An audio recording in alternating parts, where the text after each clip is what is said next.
to Upstage Downstage with him, Richard Platt, seated in the upper circle. And him, Stephen Rees, typically seated in the cheap seat. This is the Theatre Podcast, where we discuss productions we've seen, Things we've liked, and may not have liked, giving our complete unprofessional and non-biased opinions. So grab a brew, Take a seat, and let's raise that curtain.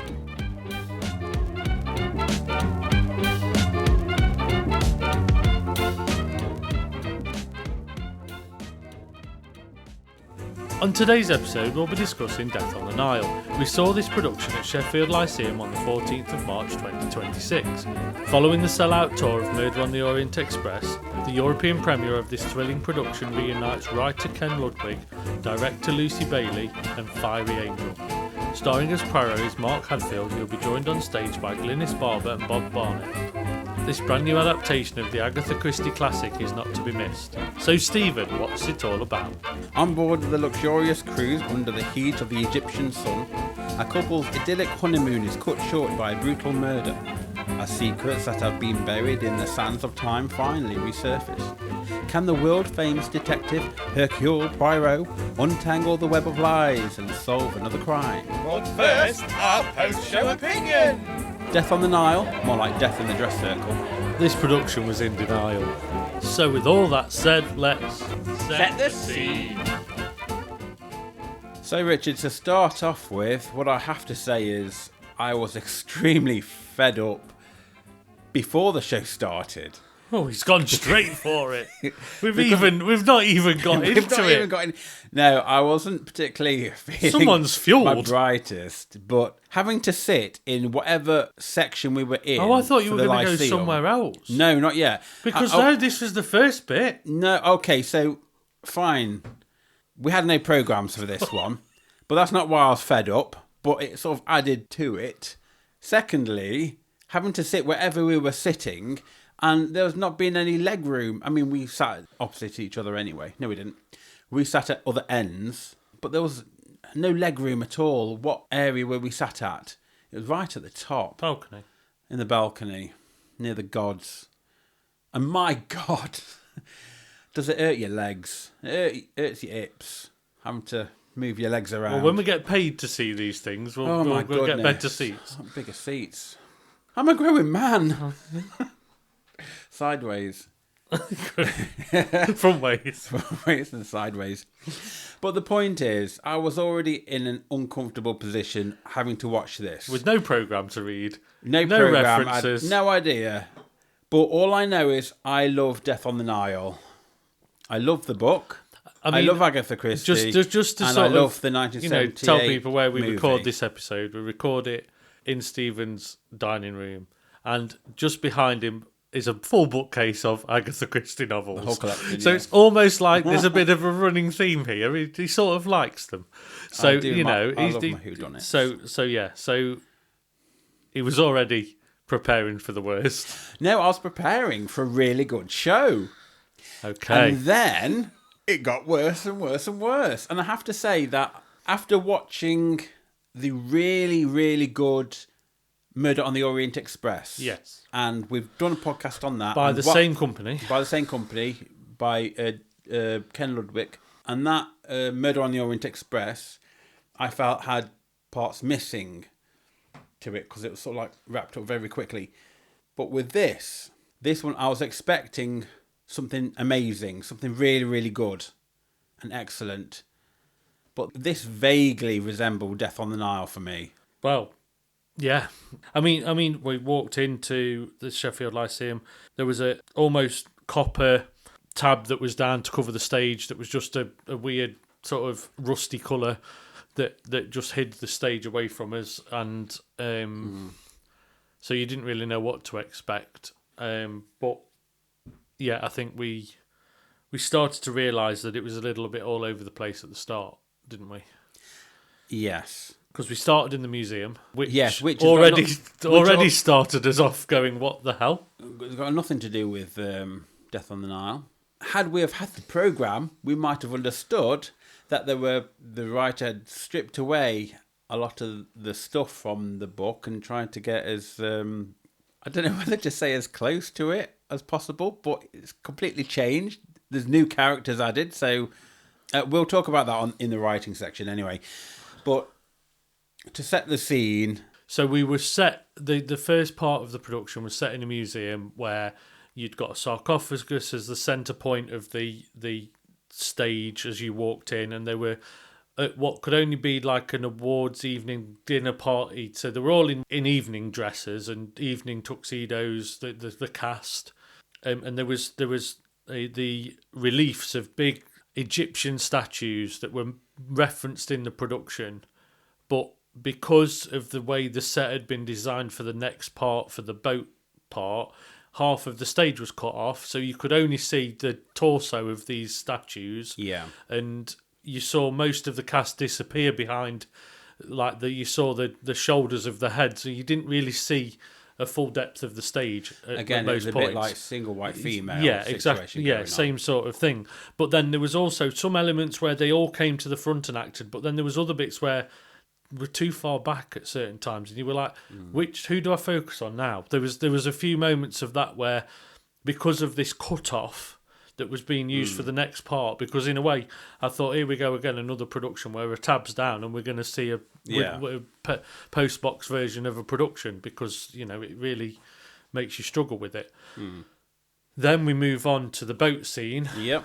And the tab lifts, and actually what it turns into is 2 levels like a house that are with the pillars that hold the top part of the stage together. And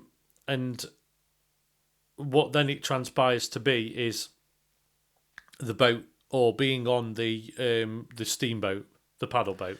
Yeah. The title of it is SS Karnak. Oh, okay, I just thought.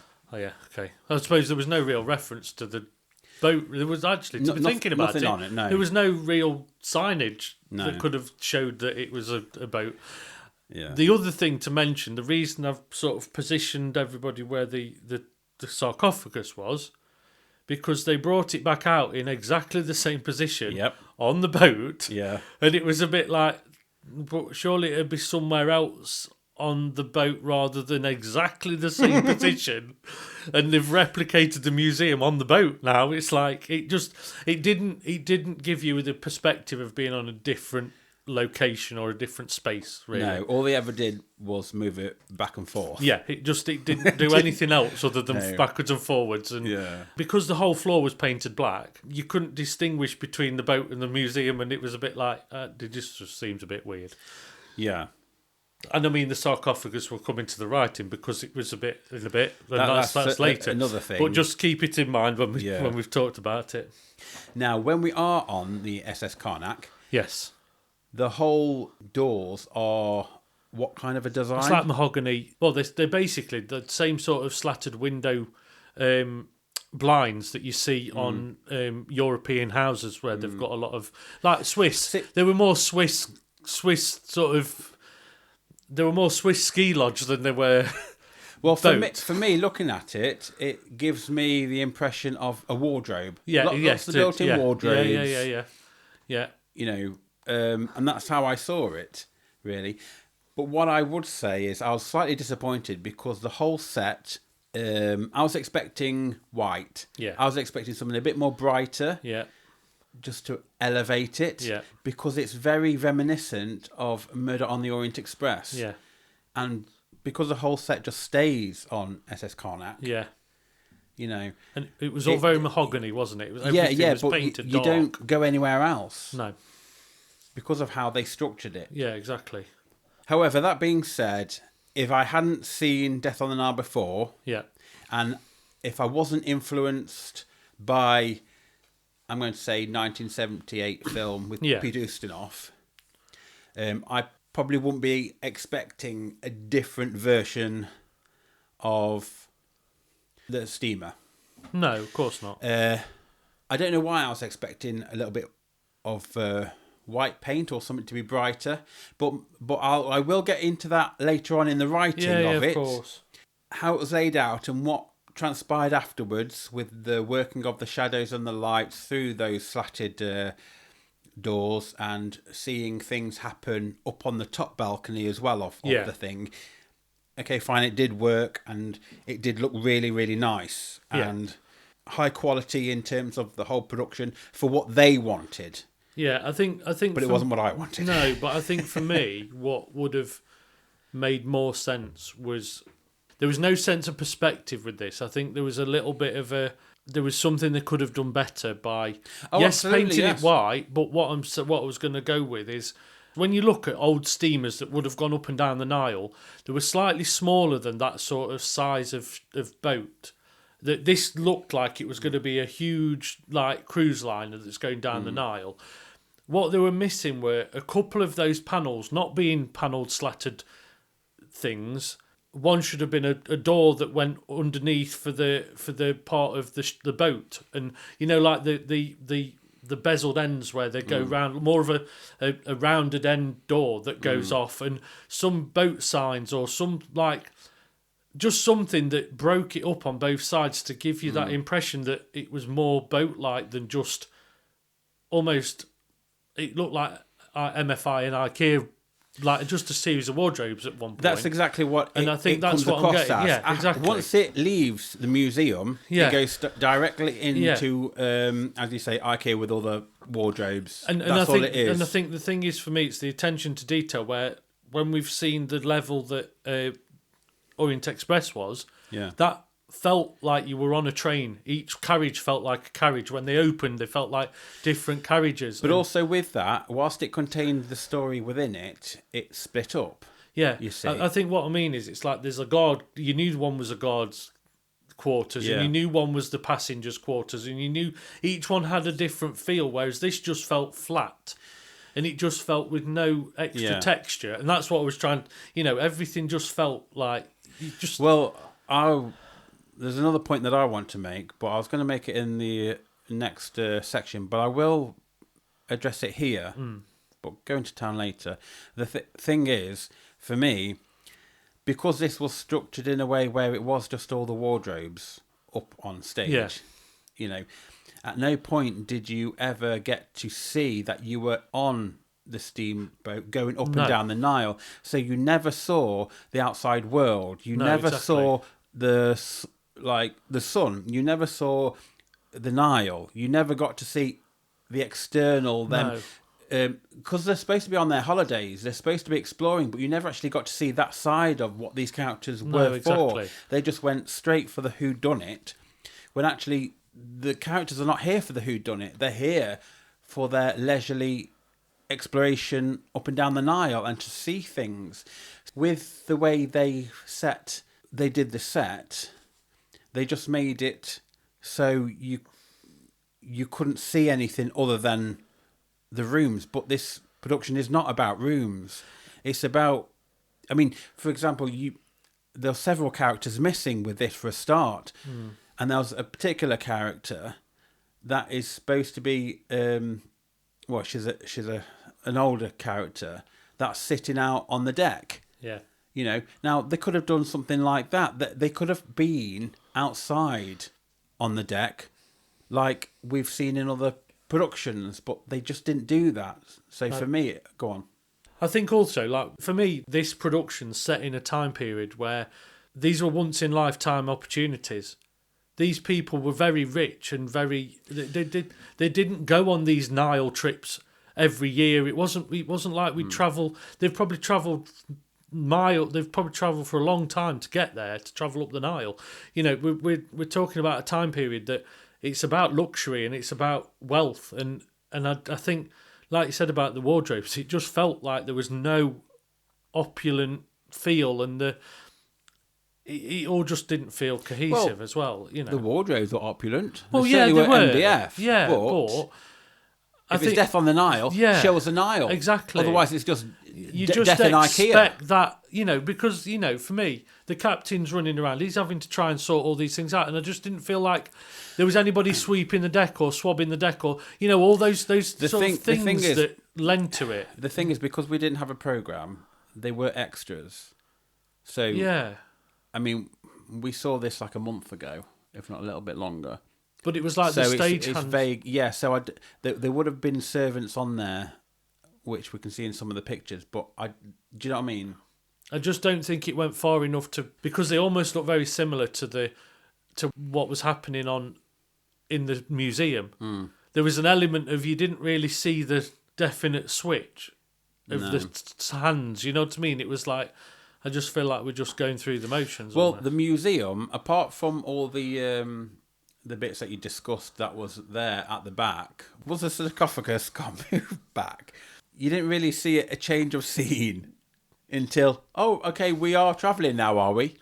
There was no, like, it didn't feel like they were getting in on the ship. And this is the other thing, you know, we're going to go back to the sarcophagus. Can you? Oh, you can say it.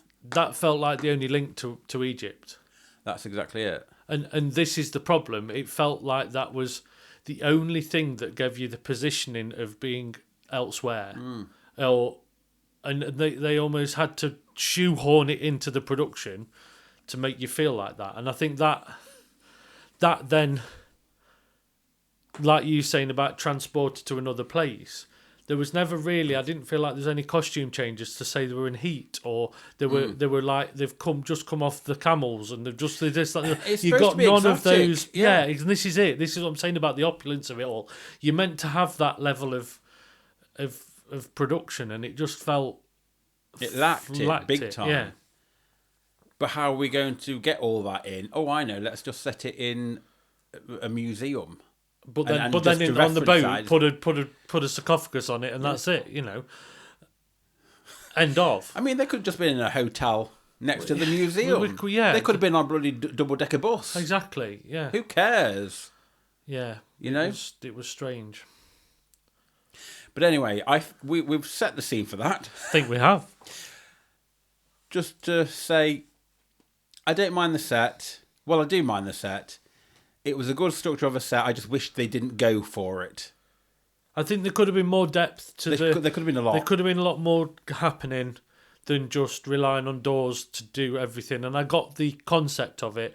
I just think there could have just been a little bit more that just took you to that other place. Because when you're creating levels of intrigue or hiding round corners, there was no real corners to hide round. No. Everything was very flat. So, and this is all about hearing conversations round a corner, or you know, they've got to create the production's got to create some form of whodunit. Yeah. And if everything's flat, you know, and multiple suspects, and you can't get that from just creating solid like space. It's just really and strange. actually, it's far too similar to Murder on the Orient Express. Yes.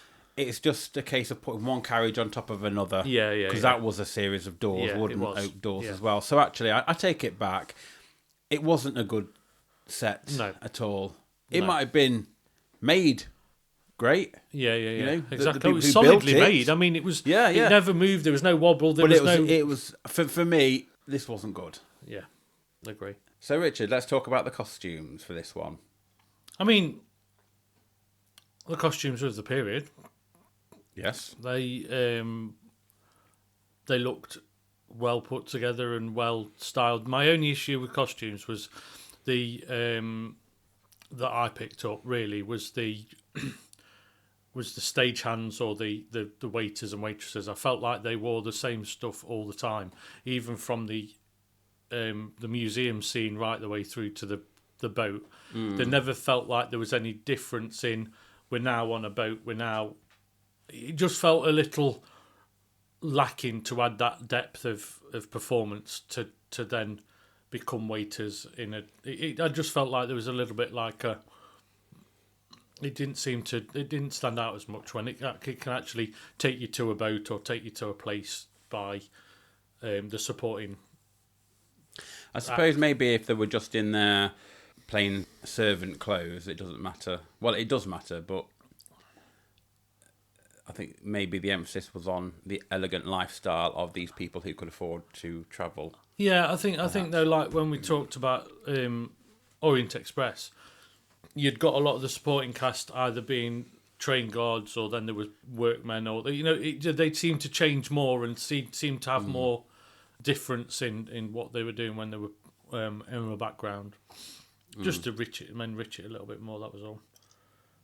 However, the costumes for the rest of the cast were very spectacular. Yeah, they were. Yeah. Very opulent. Yeah, and they also felt very of the period, and a lot of the sort of 20s, 30s flapper dress styles, and you'd got. I suppose it's almost like opera singer, dramatic jackets and smoking jackets and things like that. There was a lot of that sort of view which stood out. Do you feel really that well. perhaps the characters were dressed for being elevated on the stage as if they were in real life? Yeah. Like they were just to the extreme. Yeah, I think so. Yeah. Yeah. A little bit more than usual. Yeah, definitely. Agree. Yeah, I could agree with that. Because I suppose some of the style within the 30s, 40s of when it was set, it would have been a little bit, I'm assuming, a little bit subdued.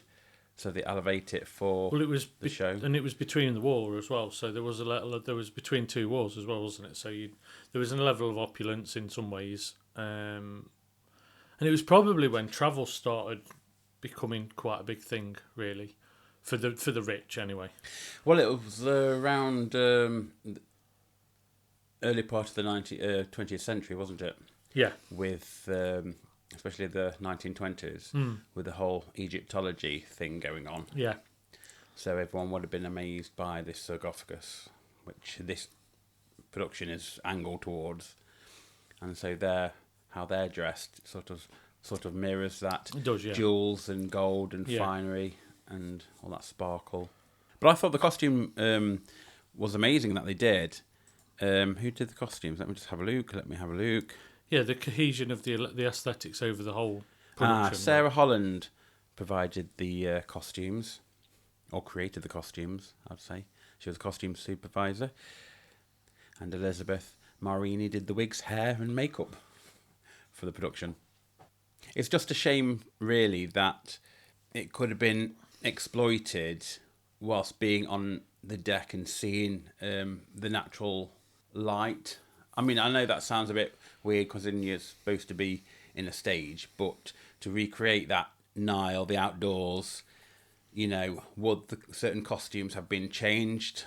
Like if someone was just reading a book under a parasol, would they be like, lounging around in swimwear type thing with a bit of a shawl over? Because that's another thing that cropped up, because it's supposed to have been, hold on, where's my character list, which I'll talk about more in the writing. When they found the shawl, that shawl belonged to Miss Van Schuyler. She's there with her servant, Miss Bowers, but she's there with the obsessed about the pearls and the necklace, so that was another strain missing. But yes, talking about the costume, they missed that element of someone being out on the deck, or taking in the rays and just seeing what they've gone there to see, which is the Nile. I think as well, when we talked about the set prior to this, there's an element of everything almost feels like it's in the evening. Yeah. Every part of this production, because it's quite dark, there's never really any daytime scenes, and it's very hard to distinguish. Is it breakfast? Because even at breakfast, it didn't. Again, it comes down to the set, because it's all against a backdrop of mahogany wardrobes. Yeah, exactly. And I think that doesn't give you any chance to have you meatballs to brighten in it IKEA? up and well, yeah, exactly. But I think it doesn't give you that. It don't give you the aesthetics that you can play with. You're literally stuck in one time period almost at night. And I think it comes down to there's no diversity in image. Yeah. It's all static. It's all that's the image, that's the costume, and this is the play that's going to happen. Exactly. It's a murder mystery, rather than them thinking, okay, well, before I finish that thought, because that's more of a writing thing, let's put a pin in it. Props, Richard. Yes. I mean, props yet again were, of the period.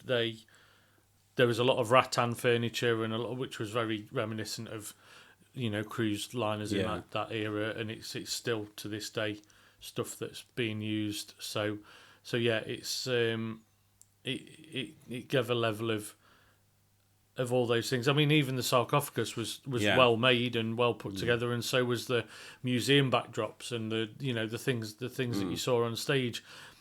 So I don't think there was anything prop. I mean, the other thing I did like was when they had the two different bed scenes above the stage, where you'd got opening the shutters to actually reveal two bedrooms to move it round the boat. That worked well for me, because you had to show different bedrooms and one downstairs and things like that. You got to show that there's different places. And those were propped really well, because there might only been half a bed, but they looked enough, for the one to, so the view was right. And it was Sharon Foley who provided the props. She was prop supervisor. And if she were to work closely with designer Mike Britton, that's when they would have picked out what kind of colour palette they would have gone for in terms of to make the costumes stick out compared to that backdrop. Yeah, definitely. Because had they have not been super polished and sparkly and really gone for it, then if they were in subdued naturalistic styles, yes, then they probably would have got lost. Because I think really only Salome Otterborn, being the author, would have been more extravagant. Yes. And a little extra. Yeah, exactly. But because, again, this comes to the writing, because she was changed slightly to an actor as well. Yeah.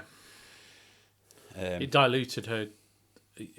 But it sort of also made everyone, by enhancing their costumes, like they're all putting on a bit of a show. Yeah, exactly. Yeah. It's like a group of touring actors rather than than individual standout realistic characters yeah. to believe in. Yeah. Yeah. And that started from the museum as well. Yeah, it did. Yeah. Moving on to our next segment, as we say, we're here for the drama.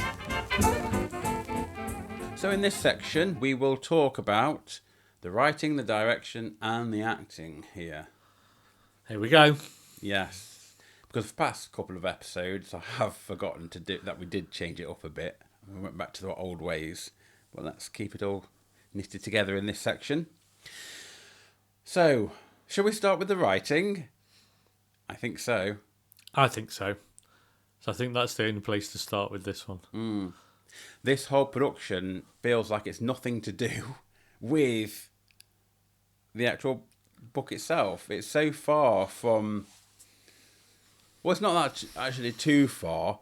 The very bare bones are there, but because a lot of the characters have changed and some eliminated, then you sort of lose a lot of the red herrings, you lose a lot of the other plots, the sidelines, the reasons for other people to be suspects as well. Yeah, and I think there's been some choices made where it actually dilutes the production to a point where it becomes, like we've said in the costume, it's almost cameos of characters, but not actually give them any real gutsy reason to murder somebody. Yeah. And the whole point of this type of storyline is it's a anybody can do it type of production.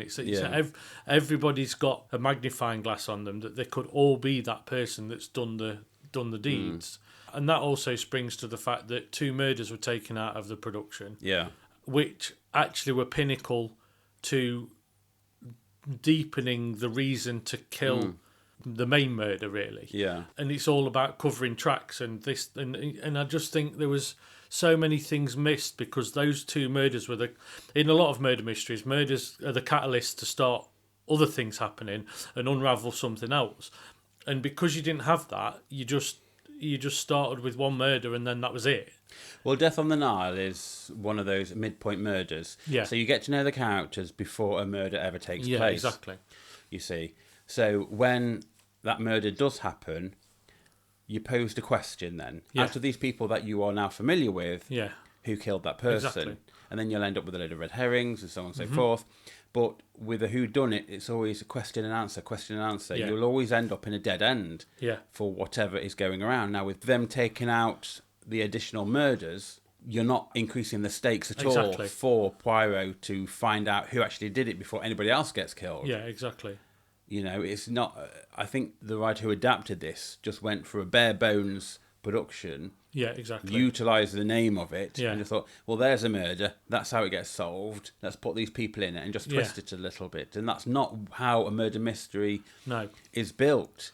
You build up your characters in this half-point murder mystery, But out of those, you really get to know your characters. And I don't feel with this production, I got to know any of them at all. No, and I think you don't spend enough time. And like you said about the first half, there was clear links between each of the characters, not only the main ones. Yeah. So they knew each other. And that was almost forgotten once that murder had happened. And it was all about who's done the main murder, not the subplots and the things that actually make you think there's more intrigue here, or there's more reason, or there's things that were just felt missing because you sat watching it through the first half, almost just being told everybody's characters, but still not knowing why the motive of them. They weren't deep enough. It didn't lay the foundations. No. And that's what I felt like, where you could almost work out who was going to murder who. Well, it started off in the museum to start with, which has nothing to do with the book at all, because the whole point is on the relationship between Jackie and Simon. Exactly. And Jackie introducing Simon to her friend, Lynette, and then Lynette doing the dirty, because that is the whole string of why... All the way through. The twist, the very twist at the very end. Yeah, exactly. When you find out that, hello... Yeah. It was all a con to begin with, and Simon and Jackie were in on it to get the money, to get everything from Lynette. Yeah, exactly. So we missed that bit, and that was in England before they set sail on the Nile, because the whole point was that Jackie, whilst Lynette and Simon got married, that she was to follow them around and chase them and get under their feet and aggravate them. Popping up and that's how it starts, because that's where we're following them, because they're on their honeymoon on the Nile. Yeah, exactly. And that's where it takes us. So that's where the deaths start happening. And it's foreshadowed quite a lot with when they tour Egypt and see these kind of things. So for this play to start off in a museum, it's like, well, how's that setting anything up? Because I didn't really take anything from it, especially when it went straight from the museum into the SS Karnak, for them to be set sailing on that down the Nile. Exactly. I think for me, there was those elements that you just felt like every character didn't feel well thought out from the way I felt. It was like, I felt like they were just almost telling you what they were when you just thought, I think for me, it's like The Lawyer, for example. That's probably what was Andrew Pennington. Yeah, Andrew Pennington in the book, but... Annabelle, who was it? Oh, yeah, Annabelle Pennington. Yeah. So that was for me, this was a fine example. Yeah, it was a sex change, but it was a fine example of what I'm trying to describe. It's all we got from her character in the play was, I'm going to wave these papers at you. I need you to sign them. But we didn't really know any link. It was just like she knew her. And we've got these papers to sign, but we didn't get any context or any... No, if there was any backstory, it was clearly missed. Yeah, because there was no... It jumped from one to another, and just having one kind of line from her doesn't necessarily explain everything if you're quite trying to showcase everything else on stage as well. And I think that's then, in the second half, you'd got no reason for her to be a suspect. You couldn't see the benefit of committing murder. Yeah. And this was the problem. It was like, why is she there? Because at the moment, I'm not seeing there's nothing in the script from what I could see that, and this wasn't to discredit her acting. She was acting great. Yeah. But the actual script itself felt like, but why? Why is she there? Whereas in the film, it's very clear. It's very clear that in the 78 film, it's very clear that because the lawyer in the film is related to Lynette. Is it Lynette? Yeah, it's Lynette's trustee. Yeah, but you get that link straight away, and you realise that actually she's quite a well-to-do in quite a well-to-do family, and she's got a lot of affairs to deal with, and he's pressing, so he's got gain from that, her signing those documents, and that was where the pressure started coming from. But you didn't get any of that. It was just like, I needed to sign these. Have you had a chance? Can you sign them? That was all it was. It was not really. You couldn't see the depth in it, in the rationale, really. And also taking out some other characters. They've got their own twists and turns as well. Exactly. They've got a reason to be there. Yeah. And they're the red herrings that make you think, Yeah. well, did they do it when actually some of those characters link up to other characters in the background as well. Because sometimes you could think, well, Miss Bowers, she was the only one that looked after Lynette. Yeah, or exactly. Simon, whichever one I can think about, which way round it goes now. Could she have done it? Yeah. But actually it works out no, because she was doing something else, but she overheard a gunshot for when the pearls got tucked over the side as well. But we didn't see any of that. No, there was a lot of, here are the clues. This was another one actually, which annoyed me. Halfway through the second act, Poirot, some guy, I'm assuming it's one of the people on the boat, one of the new characters, came up with this shawl with a gun in it and said, they've just found this in the Nile. And without any reference to them looking for it, why they need to look for it and what's going on and how that reference it. What were they doing in there? The only reason why, it was because someone alerted, like in the book and also in the film, the fact that these things have gone missing. Yeah. So when you have missing things, then they all wrap up. Exactly. Then you've got your link as to, so who put these together? But for me, it was a subplot of the pearls. Because that was an interesting plot point in the film as well as like in reality. Basically, so after after Lynette was killed, the pearls went missing. Exactly. But then they came back. Yeah. And they returned. So there was an element of, but that wasn't the suspect, but somebody liked them, and wasn't it Salome that had been confronted? Salome, yeah, sorry. Salome had been confronted that she always eyed up those pearls. No, you're on about Betty Davis in the film. Yeah, sorry, Betty Davis. Yeah, Mrs. Van Schuyler. Yeah, Mrs. Van Schuyler obsessed over these pearls, and Poirot pointed out that you've always wanted those pearls. Yeah. And for them to disappear off the body and then return after that conversation adds another level of like, but they're back. Yes. Like, so are you trying to unravel something that and put the heat off you? And it creates that other thought. And then for me, you come to the maid. Well, hold on before you go there. Oh yeah, the maid. So I was just going to say, well, the maid was also pestering Lynette for her money to leave because she wanted to go off with her fiancé. Right. Yes. And you'd got that other plot point that was like the maid wanted money off Lynette, and the pearls were expensive, so there was another link to the pearls as well. Yeah. So it could have been two people that have stole those pearls. Yeah. So then you've got two more people that could have been, like, because the maid kept being pushed away all the time throughout the film. Yeah. It's that plot point of going, well, she's literally angering her every time she pushes away. Also, the maid's hearing conversations in the corridors or the outside the ship and stuff like that. So there's another person that's got reason. And it's Miss Van Schuyler's shawl that they found. Yeah. But that got left alone in the lounge for when Simon Doyle got the gun. Exactly. The secondary gun. Yeah. And shot himself in the leg after the apparent shot. Yeah. And he was playing victim. Exactly. Because that's when he chucked it into the sea. But also, so another thing which was completely missed by was the nail varnish that was picked up. Okay. Now, what's supposed to have happened is Lynette, she has allegedly wrote the letter J on her deathbed. Yeah. But that was fake as well. Yeah. So that implied it was Jackie. But in fact, in the play, they never came across that at all. No, exactly. They mentioned the red nail varnish, but nothing came to that either. No, exactly. And Poirot never even investigated that. The other thing that this play could have been different to Orient Express, Poirot seems untouchable in both productions in this. Yeah. Whereas I like the twist in the film where actually somebody set a snake on Poirot that risked his life to get him out of the picture.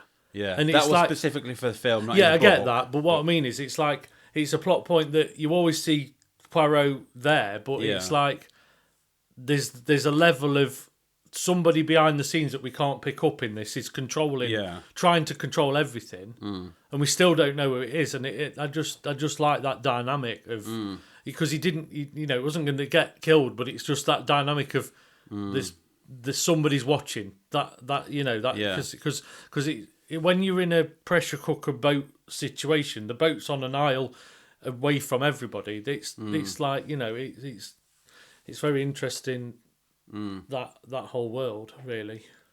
And also, I can't remember now. I don't feel that it did happen, but in the book and in the play, in the book and in the film, sorry, Poirot tells Jackie to drop it, leave it alone, let them be now, you know. And it's from that reaction where she sort of like lets slip that she's got a plan in action. That her choice alone is the reason why everything ends the way it does. Yeah, exactly. And I don't feel like they even use that in the play version. I can't remember there ever being a particular scene where Poirot was talking to Jackie particularly. It was right at the end. The only scene was when everybody was in the room when the inevitable happened. When they were walking around Egypt, that's when Jackie is talking to Poirot. Yeah. About sometimes what she wants to do is just pick up a gun and shoot. Yeah. Do you know what I mean? Yeah, exactly. And I mean, I'll go back to the lawyer as well. There was the element of in Egypt, because now we've talked about Egypt, we've not really mentioned about this, but they actually go into Egypt and go to see the pyramids. And I think we did. We said we explored the. But what I mean is, there's an attempted murder there. Yes. In the pyramids, or in the where all the statues are, where the lawyer at the end pushes we find out that at the end the lawyer actually pushed a big block off the top of one of the statues to actually try and murder them, but never actually succeeded. But yet again, it's an opportunity to create a bit of intrigue as to an unknown suspect trying to do something, and following them. Before she actually got murdered, there's a target on her back, and rather than it just being she's been murdered, it just felt like the. But I mean, that was in the film. Now, in the stage play, how they I think tried to replicate that was by locking her in the esophagus. Yeah, and she couldn't get out of it. Yeah, somehow she was locked in there. And another thing. They didn't want to damage it. No. But yet they got the gun to shoot the lock off.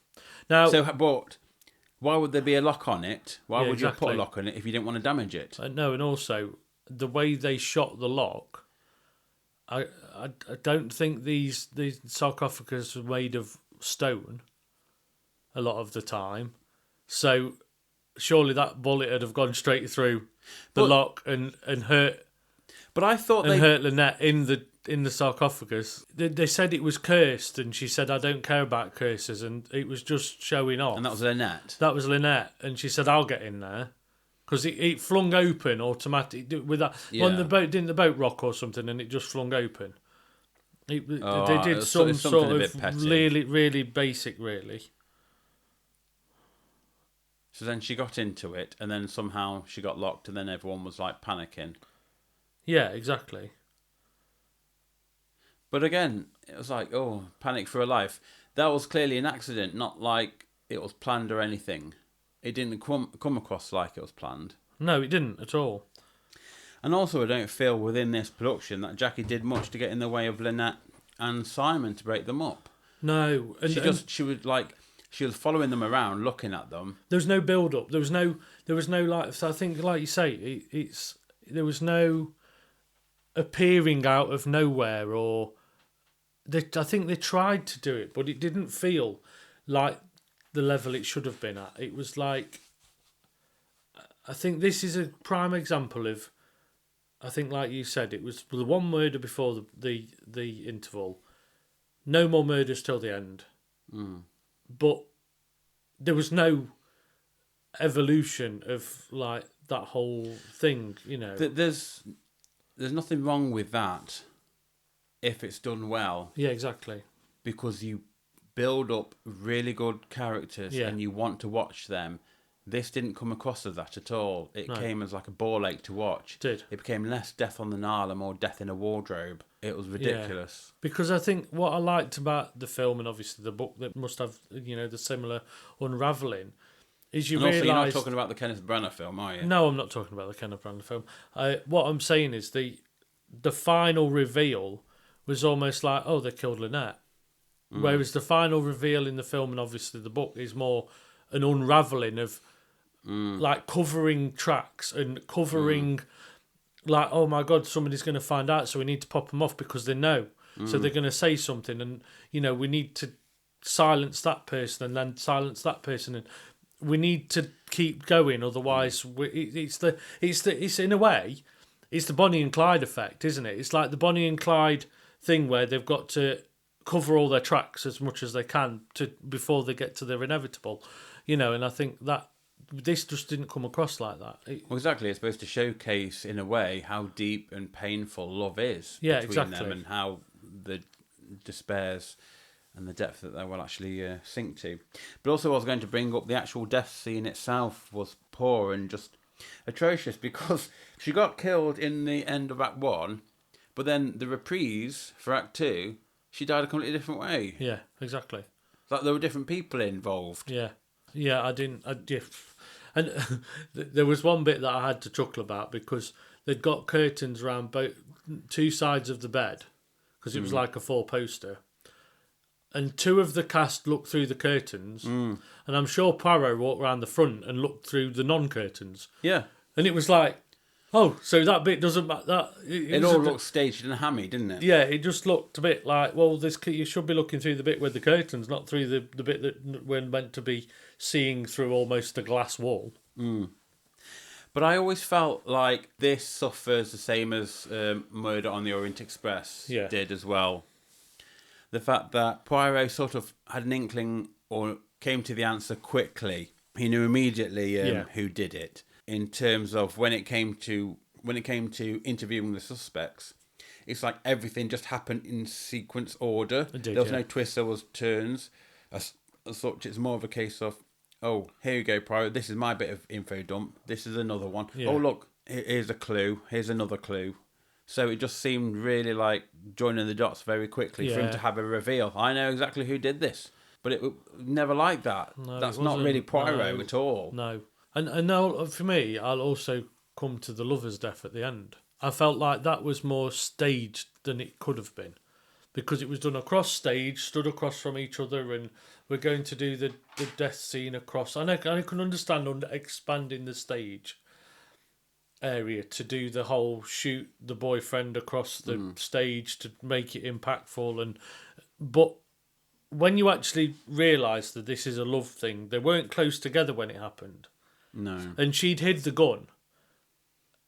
So the gun had gone missing off the table, and she was already embracing a boyfriend with the bloody leg or whatever. Because did they actually reshoot?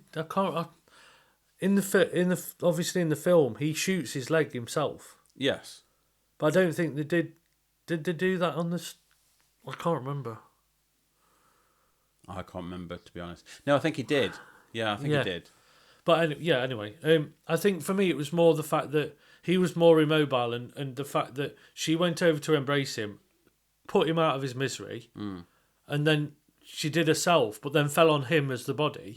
So they were both embraced. Whereas actually what happened on stage, they were miles apart, and she just fell on the floor. And it was a bit like the lasting imagery is like two separate people, when actually it's meant to be it was a love story. It's all about the love story. That's exactly what it was, which is why it's set up as them two wanting to get married and Jackie wanted Simon to get a job. Yeah, and they wanted really the next money, basically, in a roundabout way. Yeah. And that was all a ploy to get the inheritance almost, and it's just. Yeah, I just think and I think this is where it comes down to the writing of the adaptation of this, which is frustrating that it doesn't live up to previous versions or iterations of it. But to say you're going to start from scratch and do it as simplified as possible, but then you're creating a whole new setup with new characters. Like, what was the deal with Septimus Troy being the Egyptologist there? Yeah. And he was an actor, and he was like trying to woo Salome Otterborn, who was in this. Yeah, what was that like subplot love story that didn't need to happen? Because once like Jackie and Simon and obviously Lynette had died, then it became like a rundown of everyone how they're living their life really well, like it's just been a pantomime thing. Yeah, We're exactly. now together, we're doing this show, we're actors, we're in love. Yeah, I think Dr. Bessner was completely missed out of the play because that was another quirky, red funny herring. character that would have added a little bit of humour because he was quite a funny, jolly chap. But there still was reason that him and Lynette. Yeah, there's a reason why he needed her out of the way. Yeah, exactly. Or to seek revenge. Yeah, and I just felt like all these little twists and turns didn't really help. Well, I don't think it improved the production by setting it in a museum and bringing these new additional characters. It's got nothing to do with Agatha Christie. If you're going to use her name, her play, and take her beloved piece on tour and get money from paying customers who want to come and see it because she's so renowned and the plays are iconic, and then you go and do your thing, you were just taking the piss, really. There's no reason why you can't have all the characters and you can't just set it how it is. Yeah, and I think you could understand if they modernised it. You know, you could understand what I'm saying is you could understand if you were going to do a complete reinterpretation of it. But this is it's not even a reimagining of it. It's a rewriting of something that's already been written. It's keeping it in the same time period. But it's like rewriting history, and I'm not a fan of it. Well, not when it's a solid piece, especially when you look at Murder on the Orient Express and the complexity that was. This just didn't live up to that, No. And you shouldn't compare the two, but if you've got something that's actually works really well and then you've got this that just feels like it's been churned out. But to be fair, I even felt like Murder on the Orient Express, I think I've said before now, was quick, like Poirot was quick to get all the information and find out who it was. That's the only downside. Is there an element of people's attention spans, and we're writing it for an audience that also get distracted by mobiles, that they want it to be over quick? I don't know. No, because if you're in there, you're in there, and so long as it's a good script and it's a good cast, you'll sit there and gladly sit through it. I don't think it's about attention span. I think it's about them thinking, or the writer thinking that they know better, or they can do it a bit simpler or make it easier. But when you make it easier, you rip out the core heart and the beat of what makes it a great play. It's not a shock or not but exactly, and now by doing what he's done, I feel that this is a trash play. I don't think it's going to get a 5-star review. I don't think people are going to love this. And if it tours again with his name attached with his play, if you know it well, exactly, then you're not gonna come. But to also, see it. if it even, I mean, I'm not being funny. If it sparks you to read the book or read read or watch the movie afterwards, you'd be like, what have I just watched? It's like there's a complete detachment, really, isn't there? Mm. Anything else on the writing, or shall we move on to the directing? I think we'll move on. Okay, well, the direction was by Lucy Bailey. I think she did a really good job, to be fair, with what she was given. Yeah, she did. I didn't feel like there was anything too out of place, except the reprise of that death scene, which, it's I just felt like it was just too wide and like you say, I think directing-wise, there was a couple of moments that I noticed in the second half where, it was the scene where Poirot and Colonel Race were getting everybody back together and getting everybody in the room to do the interrogations and ask questions and almost do the wrapping up of everything. And there was one scene where, because you still didn't really know if Colonel Race was involved in any of the murder or anything. Yeah. He left him in the room with all the murder weapons and everything.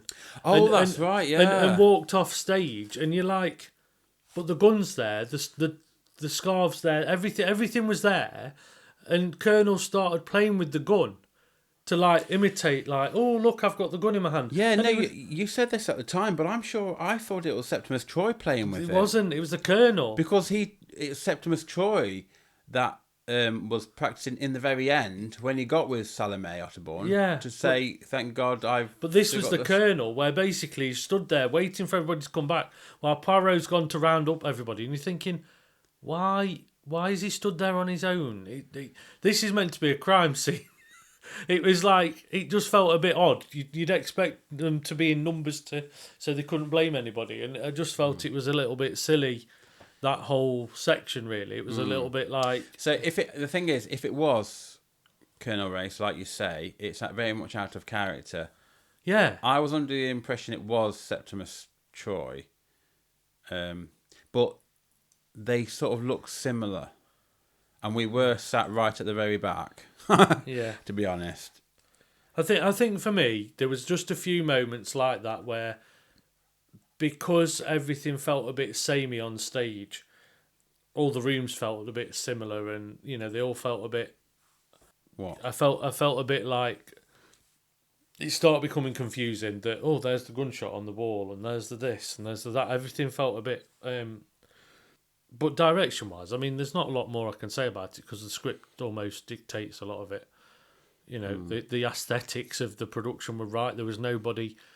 Everybody was visible on stage, I think it suffers as well with it being set in a particular manner. One set, fixed backdrop, fixed side supports. Yeah. That... a lot of the time the characters were stood in certain positions where everyone could see, very stagey. Yes. That's one of the things I picked up on, which was a bit. It wasn't thinking outside the box or doing any different movements. No, It was very. Not all the time, just occasionally. It was with a large cast of people. Having certain people hiding in the shadows. We didn't really have a lot of that. So.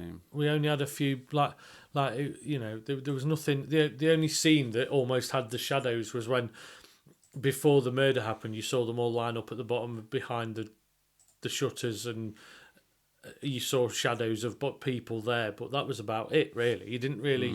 There was no other moments throughout. I did enjoy the way she managed to portray, especially in the second act, the upper deck part of the staging and how certain things were happening in different rooms at a particular time. That came across really, really well. Yeah. And even when you sat right at the very top in the balcony, you could still see what was going on. So that wasn't too bad. From an audience perspective, obviously. Yeah, I get that. Yeah. Anything else on the direction? Nope. Okay, let's talk about the actors here then.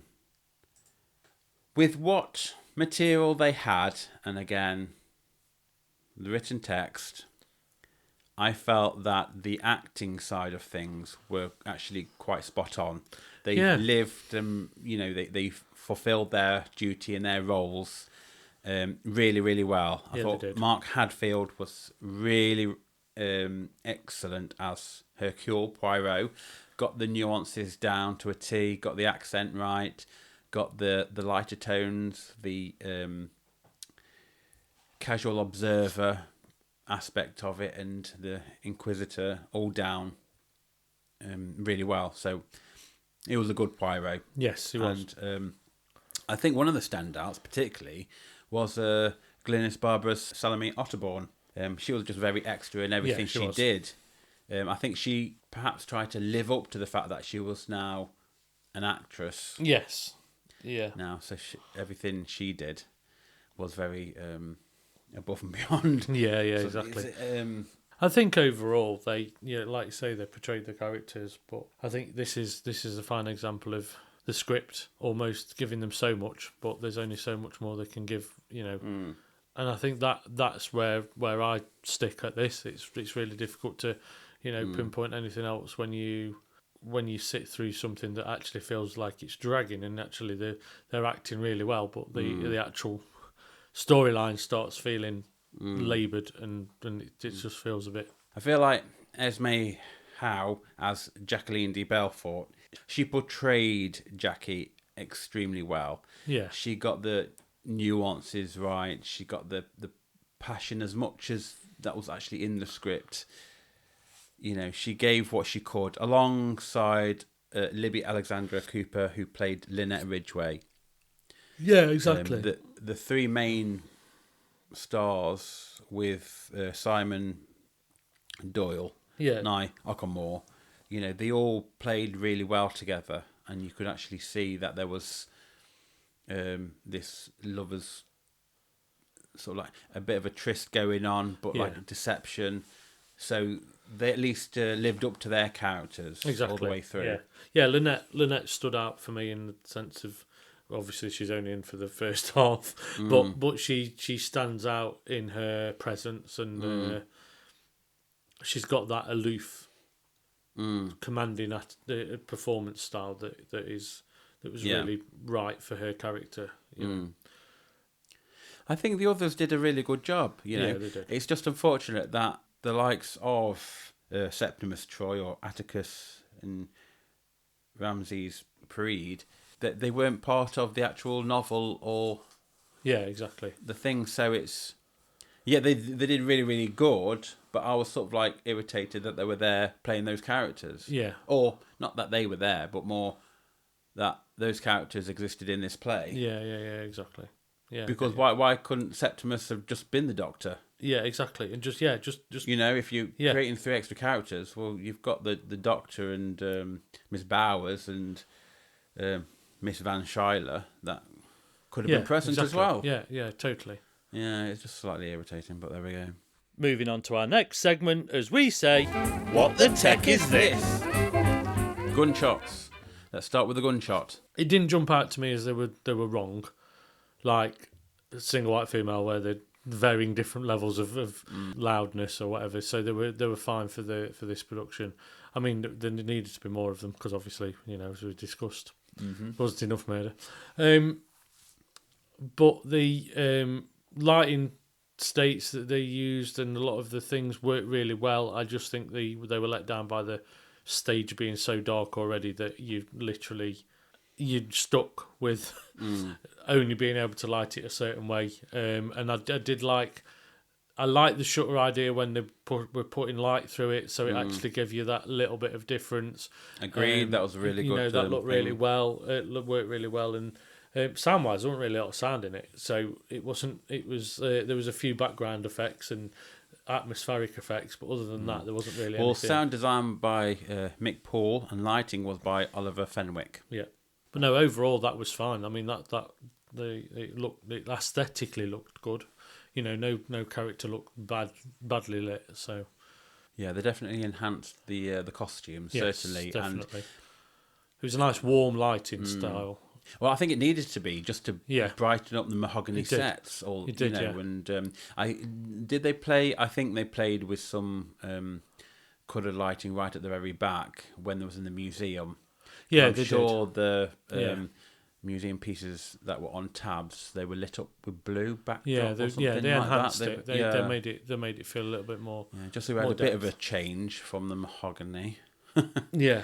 And now it's time for Rewind Rewatch. Struggling here with this one because if it was written differently, I might watch it again. But I think I'd leave it. For me personally, I'd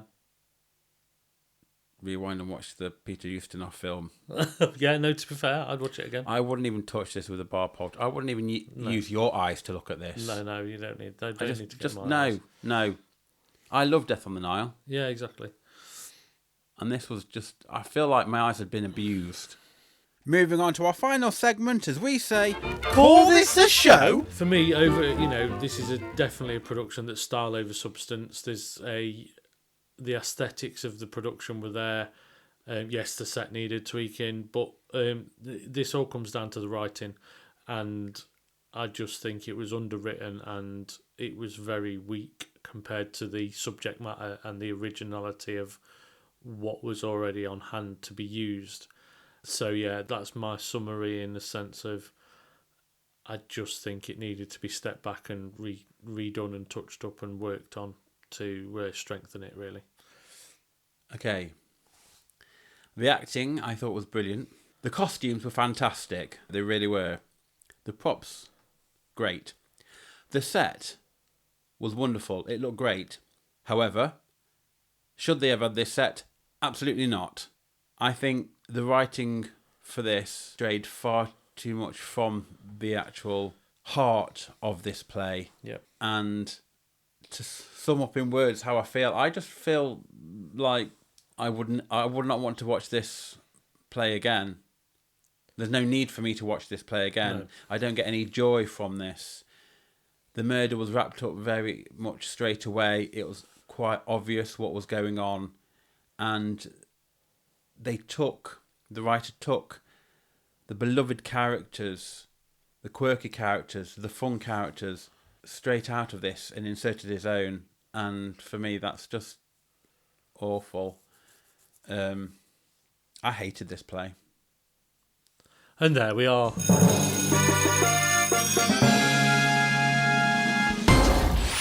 Scores then please, Richard, for Death on the Nile. On a scale of 1 to 10, with 10 being a tour de force whodunit with Egyptian style and clout, and 1 being death on arrival. What's it going to be? I'm going to give this a 5 out of 10. And for me, I'm going to give it a 3. Ooh, we went there. I know. So that's an 8 points, which means in our little donk machine, 2 stars. Oh, we're going there. Ouch. So, what sound effect will you be choosing from the following? A complete train wreck? Tumbleweed? An audible shrug of the shoulders? A slow clap? A pleasant applause? Or a standing ovation? What will it be?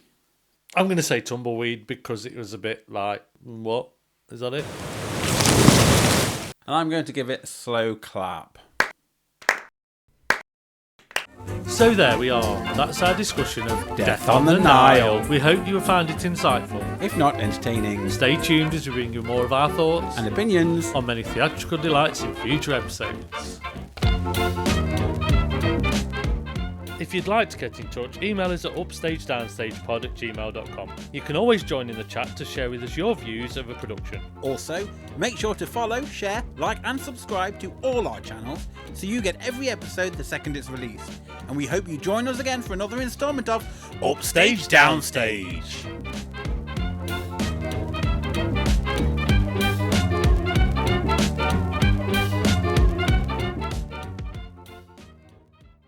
On today's episode, we'll be discussing Death on the Nile. We saw this production at the Sheffield Lyceum.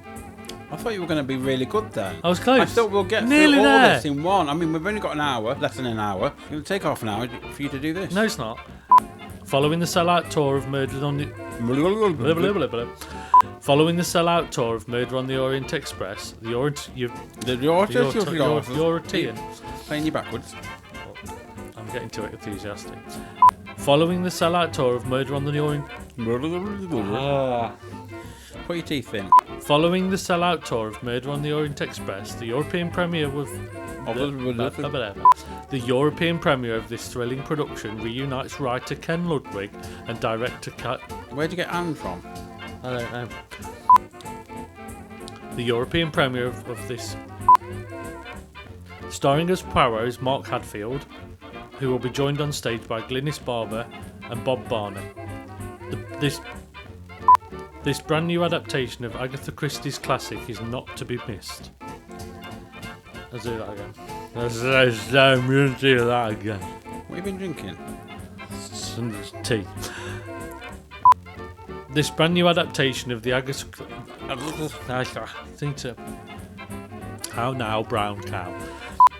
Starring as Poirot is Mark Hadfield. Poirot. Oh, don't. Starring as Poirot. Go on. Starring as Poirot is Mark Hadfield, who will be joined on stage by Glyn Barber. Glynis. Oh, I couldn't see that. This brand new adaptation of the Agatha Christie classic. Put your teeth in, for God's sake. This brand new adaptation of the Agatha Christie No, classic. you're going to have to do it again now because you didn't wait for me to shut up. Oh, no. I'll shut up. This brand new adaptation of the Agatha Christie classic is not to be missed. So, Stephen, what's it all about? On board a luxurious cruise under the... Oh, now your turn. Yeah. and and once a sarcophagus. You said it right then, sarcophagus. It just didn't sound it right. Oh no, it didn't. That's it. Once a sarcophagus. Sarcophagus. Once a sarcophagus. What? I said it. I've been saying it fine until I want to say it. I know. Once the mummy got moved back. I don't know where Daddy was.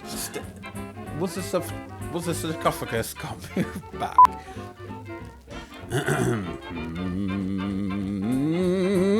Me.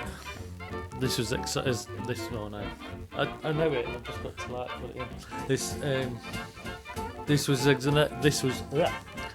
an egg. No, it's because I've put in. This was an ex. This was as no. I mean, by all means, put your teeth in.